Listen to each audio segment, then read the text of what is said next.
Your time is 6:37 and we just checked in with Cheetah. You are waking up to cold temps this morning with the average temperature around town sitting at 34 degrees. Grab your mittens, whatever you need. That means a lot of us are also running our heaters this morning. But as we take a look at the grid conditions from ERCOT, there's plenty of power to meet the demand.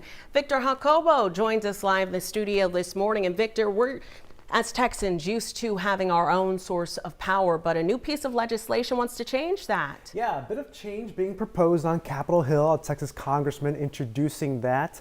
The goal is to connect the power grid to the rest of the country's power grid. The hope is to avoid future power outages like we saw in 2021 during Winter Storm Uri. The bill is called the Connect the Grid Act, and spearheading the effort is Congressman Greg Casar of Austin. By connecting the Texas power grid to the rest of the country, Casar says Texans will have greater reliability during severe weather systems like severe heat waves or winter Arctic blasts that push the current system to its limit.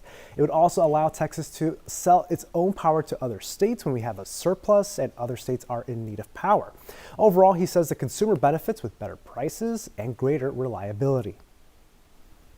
And we know that that works, because 3 years ago to the day, during Winter Storm Uri, places like El Paso, which is actually interconnected to the west, and Beaumont, which is actually interconnected to the east, did not suffer those massive power outages in the same sort of way that the rest of the state that's isolated did. ERCOT did say in a statement responding to the introduction of that bill on Capitol Hill that additional import capability does not necessarily mean greater reliability. They go on to say many weather-related events are regional, and if that it's affecting Texas, it's also affecting surrounding states, making it difficult to import from other states.